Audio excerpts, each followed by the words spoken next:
I'd like to call this meeting to order at 5:01 p.m. I'd like to do the land acknowledgement statement. We, the municipality of Red Lake, acknowledge that our foundation and spaces in which we live and maintain on the unceded lands of the Anishinaabe of Red Lake, the traditional lands of Lac Seul and Wabauskang First Nations in the Treaty 3 territory. As all the treaty people, we will continue to cherish our reciprocity of all our relationships on these sacred lands and waters. Anyone present may not record video or audio and or leave any cell phone on without permission. I'd like to call the disclosure of pecuniary interest and the general nature thereof for the meeting, for the agenda of this meeting, and for the minutes of the meeting with which member is not in attendance. Seeing none, we have no delegation or deputations, and minutes of previous meetings, we have none. Administrative reports and motions if required. CAO to the budgetary matters of fire department turnout gear.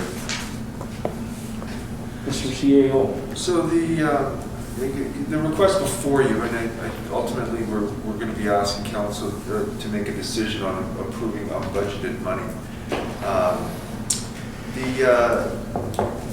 The fire department was approved for 16 sets of turnout gear, and that was done through the budget process. Based on previous budgetary practices and not having confirmation of the needs at the time of budget is the reasoning in which 16 were recommended by senior staff and ultimately approved by council. But there's been an inventory of the needs when it comes to turnout gear, and the needs now are we need an additional 10 sets, which equates to $21,944.40. We need 3 sets at $1,713, and then 3 coats, because they can match. Some coats will fit with existing stuff that's still in compliance. So the overall ask today, in addition to the previous approved budget of $35,111.04, we're requesting another $30,206.40, and we also further request that this come out of the fire department reserve account. We'll open it up to any questions.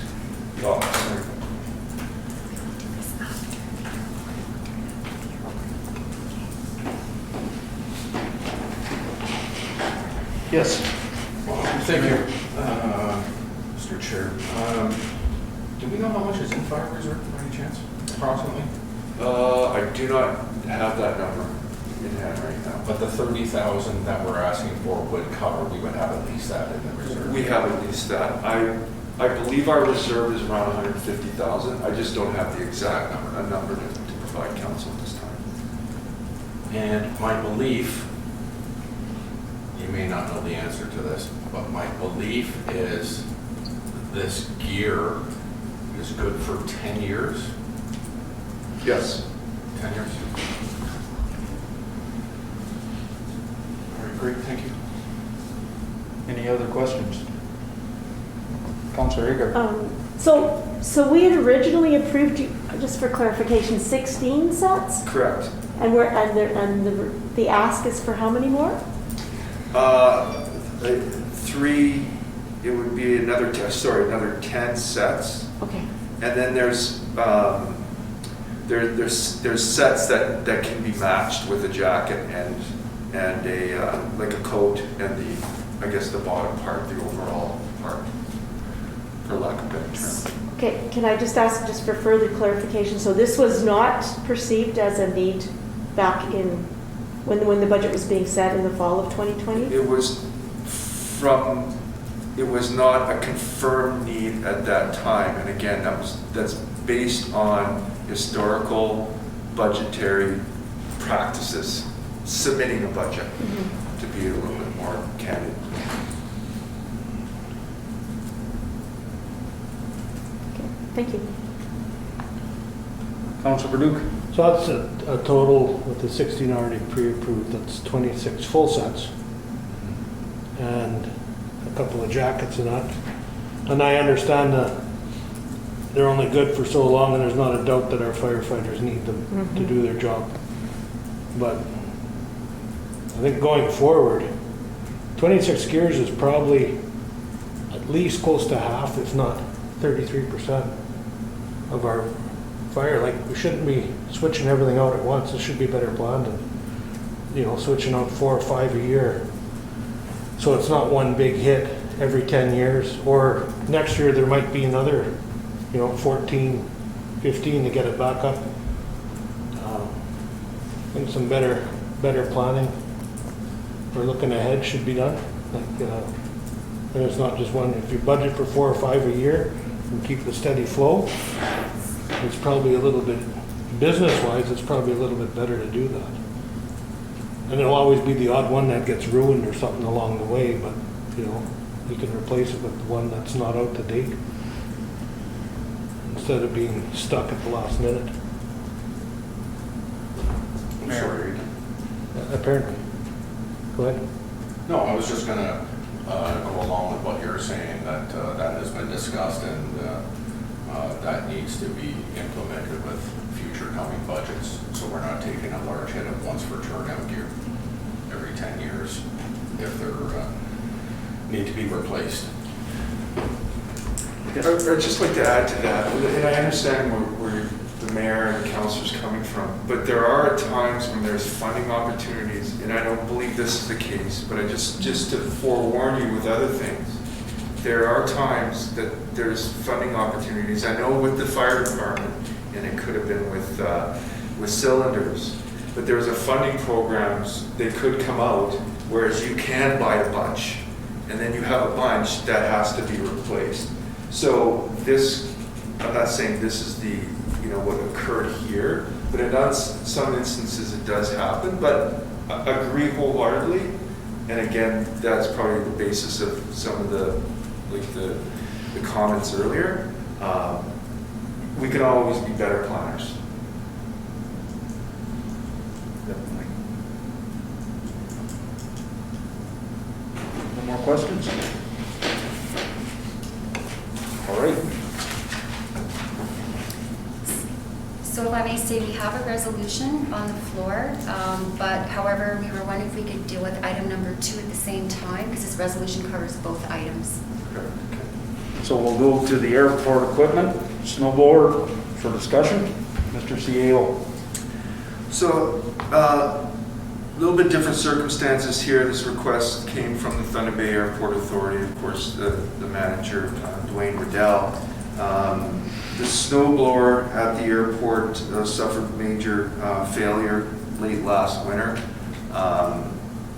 We were able to limp through and ensure that the runway was safe at all times and meeting compliance. But the repairs on this will be approximately $30,000. And when I say approximately, we've got one quote that is for $15,816, and Mr. Riddell estimates that the rest of the cost will come in at about $30,000. This request is more bridge in nature because Mr. Riddell has submitted an application for funding, and based on his track record, we feel pretty good that funding will come through in some form. Thank you. Is there any questions?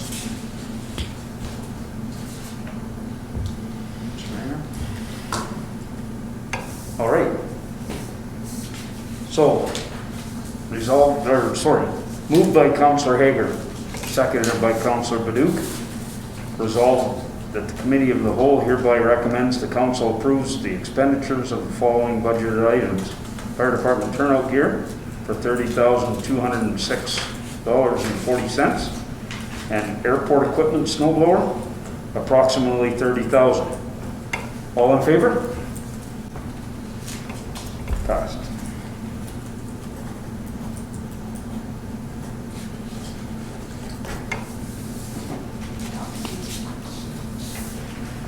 All right, we'll move on to the Koshner Arena review. Mr. CAO. So there has been some discussion, and I believe it was all agreeable that we would move forward and looking at a complete review of the Koshner Arena, understanding that it's limping along at this time, and you know the ultimate goal is to I guess see the realization of the REACH project. But we feel it's important that we do a review on what the actual cost would be to standardize the Koshner Arena, make the ice surface the right size, have the seating capacity, more convenient and safe in some respects, larger seating capacity to accommodate larger events and to host larger events, room sizes, the functionality of the Koshner Hall, and because there's some little bit of overlap with the English River Miners dressing room kind of being part of that space. So we've received a documentation from Stantec to move forward with that review, and we have received a quote on it, and I just wanted, for today's purposes, not looking for a decision, but for today's purpose, just to further this discussion and council's appetite for us to bring a staff report forward for next council meeting. So I'll open it up to discussion or any comments or. Okay, Councillor Hager. I think that this is absolutely necessary that we do this, because we really don't know, and I'm assuming with item number 5 here that we might be talking about that too. So I think we have to have another plan in place. Definitely. Anyone else? Mayor? With the Stantec report, did they give any dollar value? They're not fully completed. They have, and it would come through the form of a staff report, so we're right around $50,000 for the complete review, which is it's quite reasonable actually, based on other reviews we've had done. For sure. And then my other comment is, and I totally agree with Councillor Hager, we've been trying to create movement with the REACH facility. We've been doing that for a number of years now, but we know the struggles we've had trying to secure funding with that. As everyone is aware, we've moved forward with the Green Fund, Green Inclusive Community Fund, in regards to trying a different avenue for REACH, but we obviously don't have results of that yet, but trying to be prepared. I think it's in our community's best interest to go with this report and to see what those dollars are like, and then I'm sure we'll have a discussion, as Councillor Hager maybe with the Green Fund a little bit. We can discuss that, but I think 100% we need to have this backup plan to move forward. And thanks for the work today. Appreciate it.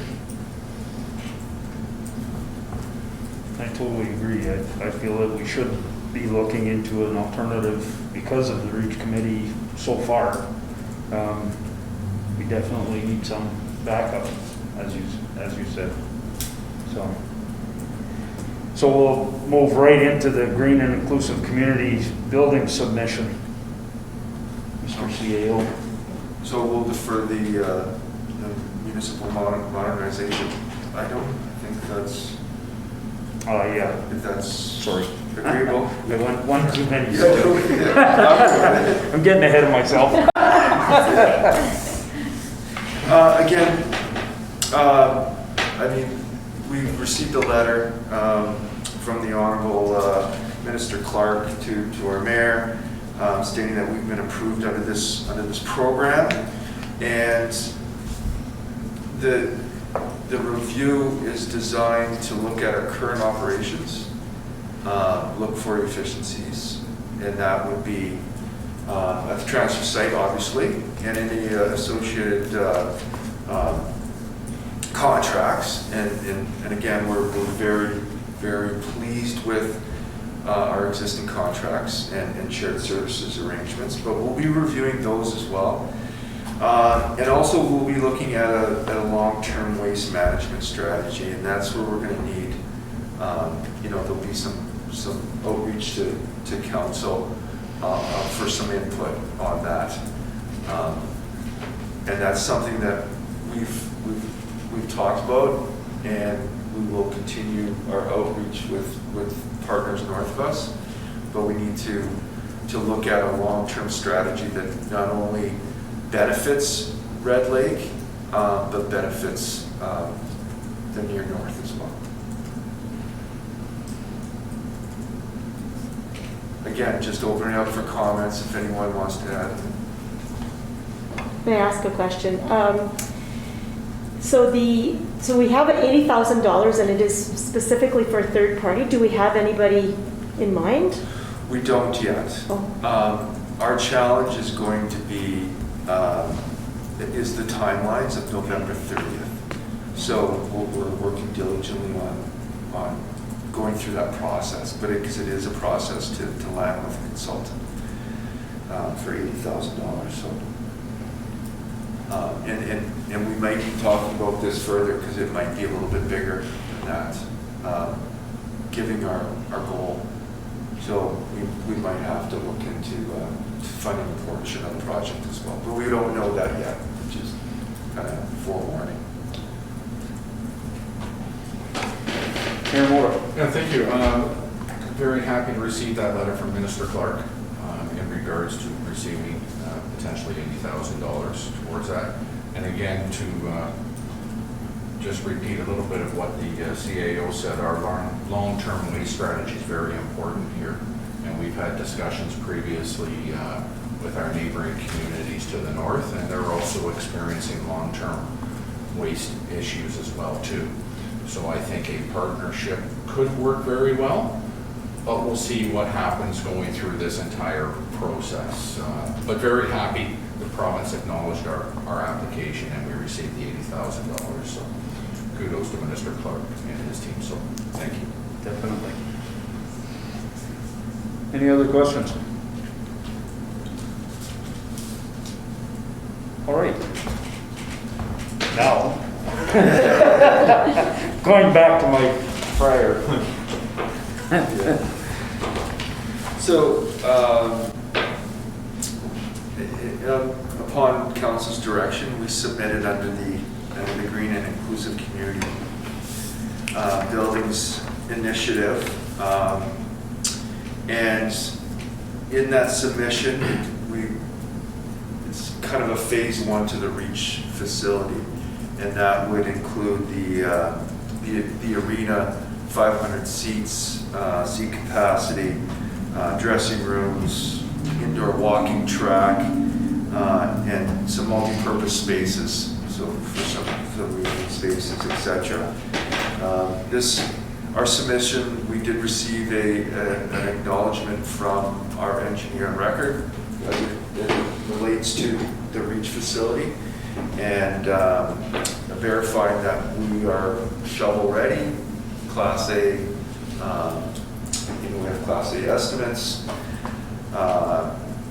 However, we also have to keep in mind that it's been some time since we've received those estimates, so we have to include some inflation So that was submitted, and that was the first intake. And the dollar amount for council's information is, so the total project cost would be $24,790,000. We would be requesting just shy of 13 million from the federal government, and so it would be 12,939,000. The applicant share would be 9 million, just over 9 million, so $9,101,628.72 to be exact. So in that, there's an opportunity, so this is a 50, there's an opportunity for us to go after provincial funding programs. So we would be looking at, for instance, the Northern Ontario Heritage, looking at 2 million there.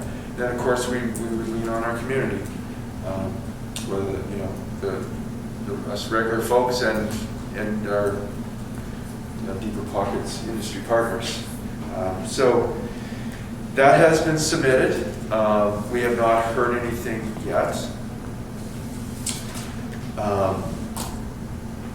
But there's a second intake that is coming later this fall. And we need to discuss how we want to approach that second intake.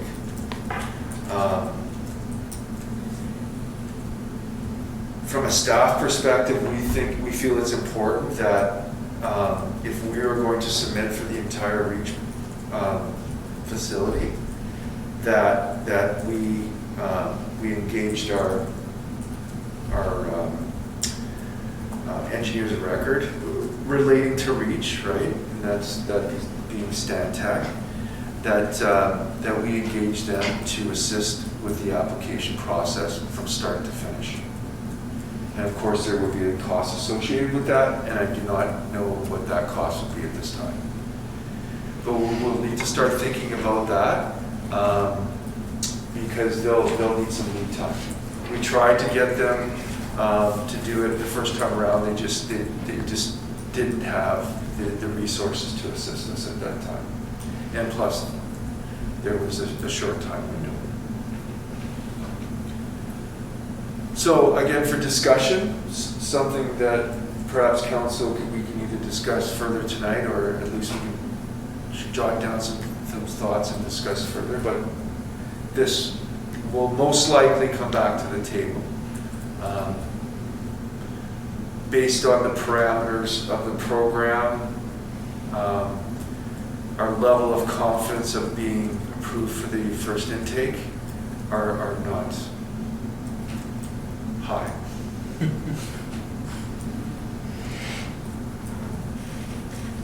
Any comments? Or?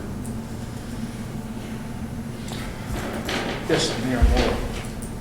Thank you, Mr. CAO.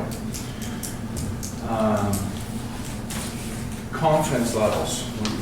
We've been on a roller coaster for many years, and we know again that try not to put the cart before the horse here. So we're very thankful we got our submission in, and to let council know, I had a discussion with our federal MP in regards to the application process to see if there's anything he can do from his political side to help assist this application going forward. So in theory, we're again in a wait and see game, but we don't know how long we have to wait and see for. But as the CAO mentioned, that there's another second round coming in regards to the potential of the Kosher Arena and everything of those things will need to be discussed for sure. But right now, I think we're just in a wait and see kind of mode. And if I can just add that when you speak of the confidence level specific to this program, it's that net zero. And that's where we need our engineer to really assist us to get to that net zero, because the REACH as it exists today is not net zero. So with that is some more costs. We were able to, with the assistance of Stantec, to get it for just the arena part, but for that larger facility, and to have confidence in the information we're providing for that large facility, that it's coming right from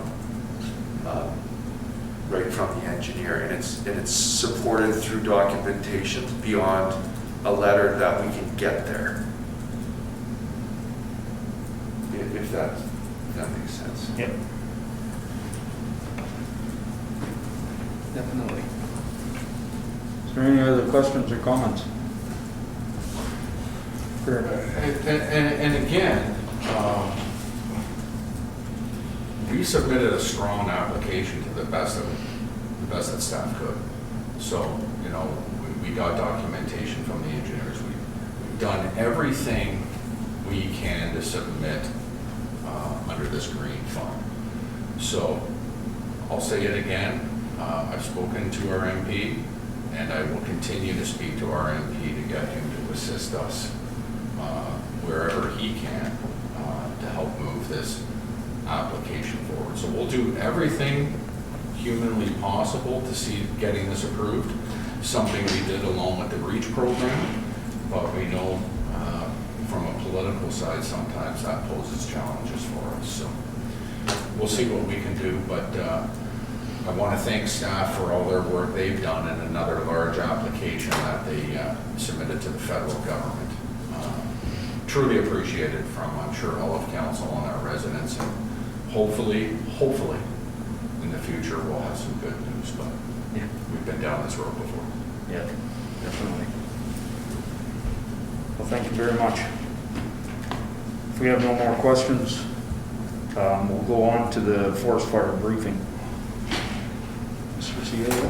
Yeah, I would appreciate on this one if it's kind of a group effort on this, but you know, we declared an emergency there on July the 12th. I think things really kicked off the evening of July 10th. The mayor went out to the forestry point to be I guess updated by the forest fire team, but it's been quite a whirlwind to date. Yeah, I guess proud of what our community has done. I mean, it's been difficult to navigate through this, and I don't, and I say this, we're, you know, not to create fear, but we're not out of the woods yet. The three big ones are still not under control, but they're not. We're not in any immediate danger. You know, there is some sense of normalcy in the community, but we're prepared in the event that something happens. You know, like Red 49 last year, like we're prepared. We're prepared with, you know, with our staged approach. So I can't express enough work that has been done to get us to where we are, and the preparation, the planning preparation, the community groups they're working very, very good together. You know, just the work of our staff has been excellent, and I guess where you feel that sense of calm or comfort from my perspective is because I know we're ready, and I have full confidence in our community partners, whether it's the hospital, our MNRF forest fire team, our mayor and council and staff. We're prepared. So, but just want to, I guess, express that you know, that it hasn't been easy, but just want to commend everyone in their efforts.